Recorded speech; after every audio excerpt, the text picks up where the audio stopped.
Today we're going to learn about the laws and the mitzvah of Eruv Tavshilin. Eruv Tavshilin is a rabbinic injunction, a rabbinic mitzvah that tells us that whenever Yom Tov is going to coincide with Shabbos, meaning Friday will be Yom Tov, and then there'll be Shabbos after that, in order for us to be able to cook and prepare anything that we need for Yom Tov, we need to make what's known as an Eruv Tavshilin. The word Eruv comes from mixture, and therefore Eruv Tavshilin is a mixture of cooked foods. What that actually means is that we're going to be cooking on Friday for Shabbos, but in order to do that, I have to mix my meals from one day to the next. Practically what that means is I have to start cooking before the Yom Tov holiday, and that will enable me to cook on Friday, in particular for Shabbos as well. That's the general concept of what it means. See, here's the story. Yom Tov and Shabbos are very similar, except for the fact that on Yom Tov, the Torah tells us you're allowed to actually cook. Well, if I'm allowed to cook, that's great. I can cook for Yom Tov, though. I cannot cook for a weekday. I can only cook for Yom Tov. But what about Shabbos? Well, Shabbos is a higher level of sanctity. And maybe perhaps I'm only allowed to cook for Yom Tov and not Shabbos? Well, that's up for debate as to how it actually works. But to make it simple, what it means is as follows. Biblically, it's allowed for me to cook on Yom Tov to Shabbos. But rabbinically, they said for two different reasons that one is not allowed to cook on Yom Tov to Shabbos unless they took a precautionary measure. That precautionary measure means have to prepare before Yom Tov to start the cooking process for Shabbos before Yom Tov. So that means like this. If Yom Tov is going to be on Friday, and then there'll be Shabbos after that, whether Shabbos is going to be a Yom Tov or not is not so relevant because of the fact that you cannot cook on Shabbos anyway. So that means that on the day before Yom Tov, on Erev Yom Tov, I need to prepare some food for Shabbos. That food is going to consist of a cooked food. In our case, it's going to be an egg. That's our classic example usually given. And a baked food. That baked food in this case will be a matzah. Most times people use matzah because it lasts a lot longer and it's fresher when it lasts. Of course, you can do this with a challah. You can do anything else. But classically, certainly on Pesach, you have to actually use a matzah. So a baked food is going to be a matzah. A cooked food is going to be an egg. Those are the two foods that we're going to use. The Talmud tells us, the Gemara explains, that the reason why we have a cooked and a baked food is because if you want to do any cooking on Yom Tov to Shabbos, what you'll need to do is you need to start a cooking process beforehand.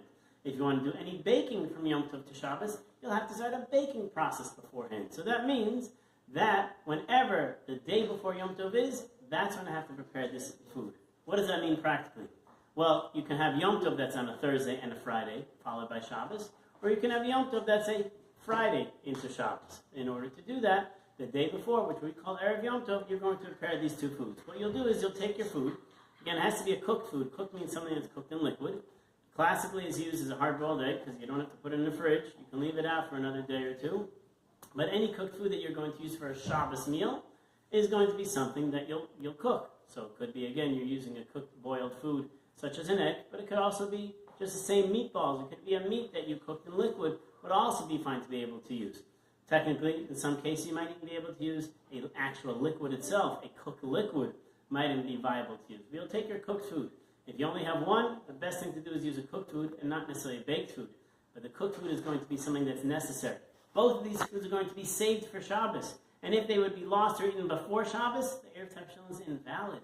You can no longer do any preparations. So here's how we do. We're going to take our egg, and we're going to take our matzah. Ideally, hold them both in your dominant hand. If you're righty, it's in your right hand. If you're lefty, it's in your left hand. You hold them in your dominant hand, or hold them in both hands, and you're going to recite a blessing. I'm going to mention now that prior to this blessing, there are going to be certain things that the Eruv works for, but first let us explain the blessing. If you have an art scroll sitter, you'll find it on page 654. When it comes to the Shalosh Regalim, the Pesach, Shavuos, Sukkot, the three holidays that we have. So the bracha of Eruv Tavshilin consists of two parts. One is the blessing, which is Baruch Atah Hashem Elokeinu Melech Haolam Asher Kedeshanu B'Mitzvosav V'Tzivanu Al Mitzvahs Eruv. On the mitzvah of creating this Eruv, this combination is what Eruv is.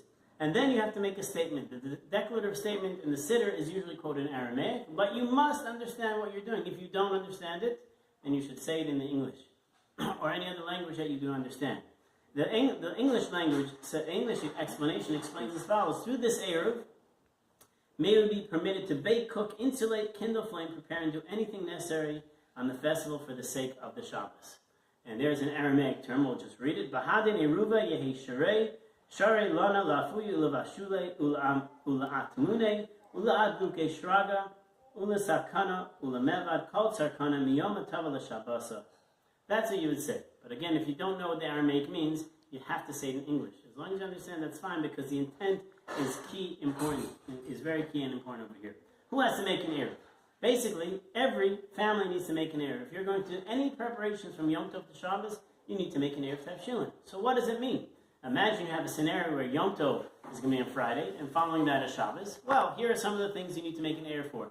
If you're doing any cooking or baking, if you're going to be lighting candles on Yom Tov for Shabbos, because of the fact that Yom Tov coincides with Shabbos, you have to light a candle. You have to light Shabbos candles, so that's preparation for Shabbos. Therefore, you would need to light those candles as well. If you're going to be carrying things on Yom Tov on Friday for Shabbos, that's also when you're going to need an Eruv. So even if you're not cooking, or you're going to do other Shabbos preparations, you will need an Eruv Tavshilin. If, however, you're doing no cooking whatsoever, so an example is you're in a hotel, or you're in someone else's house and they're handling the cooking, but you decided to make your own Eruv. Well, let's use the example you're in a hotel. If you're in a hotel, what does it actually mean? What it actually means is that you don't have to do any cooking preparation, but you would need to light your candles, or you might need to carry. In those scenarios, you would likely make an Eruv Tavshilin, but you would not say the blessing. You wouldn't say the blessing on that Eruv Tavshilin. You would just say the statement without the actual blessing itself. So again, cooking, baking, carrying, lighting candles, anything that you need on Yom Tov to Shabbos, that will require the Eruv. The blessing, though, is only recited in a scenario when you actually have cooking or baking that needs to be done. What do you do with this food now? Once you have this Eruv Tavshilin food, so what do you do with it? Well, the whole point of the way we created in the first place was to have it that I started my food preparation of Shabbos prior to Yom Tov. That enabled me to link Erev Yom Tov to Yom Tov to Shabbos. That put all three of those things together, and therefore its use is particularly on Shabbos. So what does that actually mean? On Shabbos, you would actually eat these foods. The minhag that many people have is that they use the matzah or the bread for all three of the meals. They wouldn't cut that bread, they would cut it they would use it as a secondary challah that they would have, and use it. And finally, by Shalosh Shudas, they would actually eat that matzah.